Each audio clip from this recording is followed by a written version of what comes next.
En el estudio de la violencia de género, generalmente la religión no ha sido uno de los elementos prioritarios que se han analizado para intentar entender la permanencia de mujeres en esta problemática, a pesar de que tradicionalmente las creencias religiosas han tenido una influencia importante en la imposición de normas y comportamientos de género. Quédate con nosotros en la siguiente entrevista y conoce un poco más acerca de la violencia de género y la religión. Daniela Rodríguez Morazán, Acción 10 en la mañana.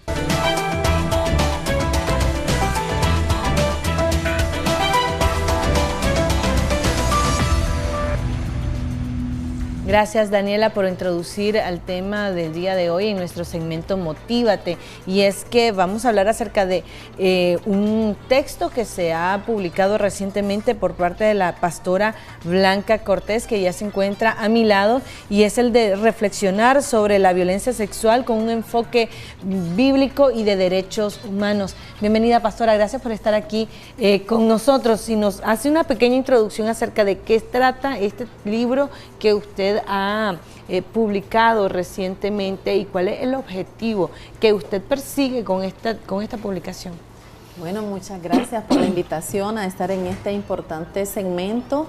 Esta es una publicación del Centro Intereclesial de Estudios Teológicos, el CIETS, y trata sobre la violencia sexual desde enfoques bíblicos y también de derechos, porque sentimos que es una problemática muy sentida, muy aguda en nuestro país, y queremos aportar desde la fe, desde estas reflexiones que vienen a contribuir a que ese flagelo pueda de algún modo frenarse, porque lo podemos lograr. Si somos un país mayoritariamente cristiano, tenemos entonces el gran desafío de aportar, porque el cristianismo desde la propuesta de Jesús nos propone la vida en abundancia, nos propone la integridad humana, la dignidad humana. Entonces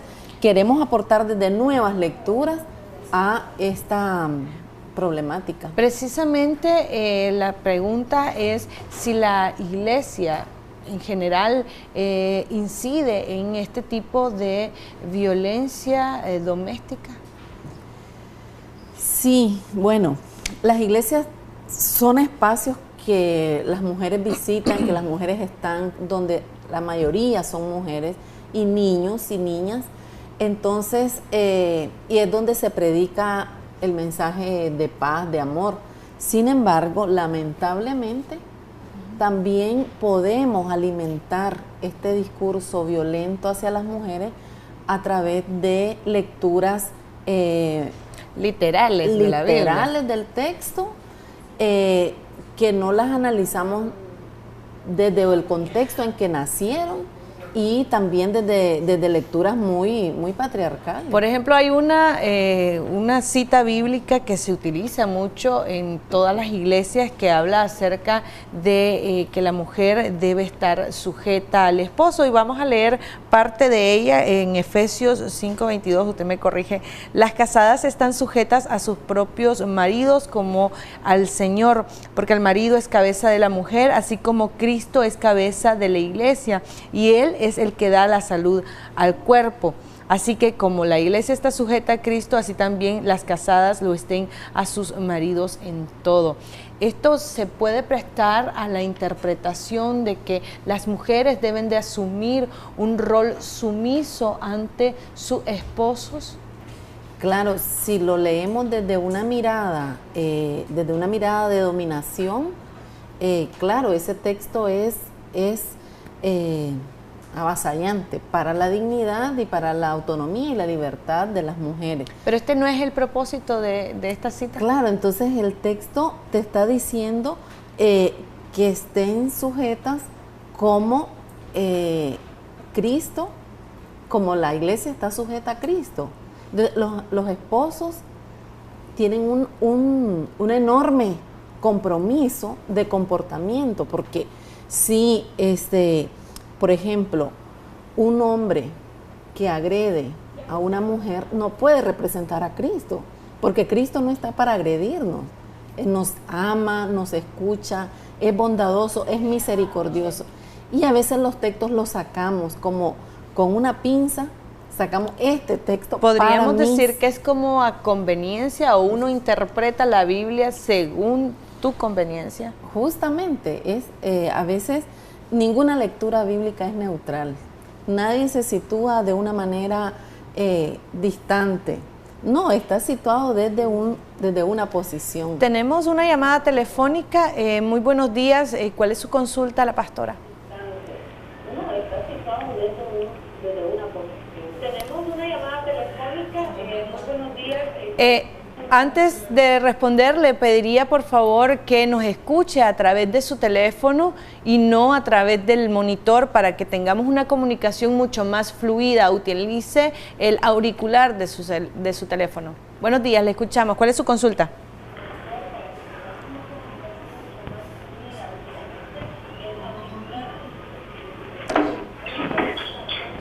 Sí, buenos días. Mi consulta es la siguiente. Yo ya hace tiempo quería poder entrar al canal cuando tuviera un pastor o una pastora, porque estamos viviendo un tiempo bastante difícil con relación a las religiones. En muchos sectores ahora existen más iglesias evangélicas que cristianos evangélicos. Entonces, en muchas ocasiones, pues, en lo personal, lo estaba pasando yo. Pero, ¿qué sucede? En las iglesias están sometiendo a las mujeres a que sean guerreras, leonas, que si el marido no la quiere dejar ir a una iglesia, que primero es la iglesia, que primero es Dios, y tienen que ser los pastores siempre ante todo. Y esto lo pueden confirmar con unas iglesias evangélicas donde ya ahora les están quitando que se refieran a ellos como pastor y pastora, sino que les exigen que les digan madre y padre. Hay una iglesia en Japayán fuerte que es pequeña, pero ha causado muchos problemas en muchos hogares. ¿De qué denominación estamos hablando? Disculpe. Nosotros los maridos no es que seamos machistas, pero si ustedes se siguen en la Biblia dice que la familia es el centro de Dios. La familia es el centro de Dios y hay que construirla. La mujer sabe a construir su hogar y cuando la iglesia lo destruye. Entonces yo quisiera que me dijera una reflexión a la pastora. Como hay pastores y pastoras que ahora ya no quieren que les digan así, sino que les tienen que decir madres y padres. Uno, y que demasiada exigencia, porque fíjense que hay personas, mujeres, que desde las 2 de la tarde hasta las 1 de la madrugada tienen que andar. Y ahí están varias iglesias. En el sector donde yo vivo se han destruido varios hogares por eso. ¿En qué denominación estábamos? Bueno, creo que nos cortó. Nos hubiese gustado saber qué denominación religiosa estábamos hablando. Y segundo, en realidad hay iglesias en las que se exigen este tipo de cosas a las mujeres que asisten a ellas. Probablemente, bueno, la diversidad de doctrinas, estamos hablando a nivel de doctrina. Yo quisiera centrarme en el Evangelio, la propuesta de Jesús, porque si nos vamos a las doctrinas, tenés una enorme cantidad de criterios, de valoraciones. Bueno, como mencionaba el Señor que llamó, tenemos a quienes ya no quieren ser llamados pastores o no quieren ser llamados apóstoles, ahora es otro. No, a nosotros nos interesa cómo Jesús nos invitaba, que nos llamáramos siervos, que nos amemos unos a otros, que nos respetemos unos a otros. Y es como te decía, el texto es trabajado muchas veces a conveniencia. Y por eso ejemplo, es lo peligroso. En ese mismo texto bíblico, más adelante, en otro de los versículos, dice, maridos, amad a vuestras mujeres, así como Cristo amó a la iglesia y se entregó a sí mismo por ella. Más adelante habla de que el que ama a su mujer, a sí mismo se ama. Es un texto realmente hermoso que habla del amor y de la entrega de ambas partes para relevar o elevar la relación. Esta es la que generalmente no se lee en la iglesia, solo se lee la primera parte. Así es, y entonces cuando podemos leer, yo te iba a referir a ese texto, cuando leemos la sumisión desde esta mirada de reciprocidad, entonces no implica dominación y no implica alienación de la otra persona. porque dice, maridos amen a sus esposas como a sí mismos. Entonces, un hombre agresor, un hombre que agrede a una niña, que agrede a su esposa, quiere decir que esa persona no se ama, o sea, tiene una autoestima totalmente anulada, de modo que tampoco siente respeto por la otra persona. Y en ese relato de Efesios que has compartido, se invierte alrededor de unos 7 versículos para advertirle a los hombres cómo amar a sus esposas. Y a las mujeres solamente dice, mujeres, respeten a sus maridos. Ahora, ¿cómo hacer, digamos, para precisamente llevar ese mensaje a estas mujeres que quizás están recibiendo un mensaje equivocado de este versículo de la Biblia, de este capítulo, y que vean y están sufriendo violencia y que vean que no se debe interpretar de esta manera, que uno está sujeta, que uno está atada a una persona que te está haciendo daño por mandato bíblico, por mandato de la iglesia? Primero, pues yo les animaría a que veamos desde la propuesta de Jesús que vino para dar vida y vida en abundancia. Dijo Jesús, el ladrón viene para robar, matar y destruir, pero yo vine para que tengan vida.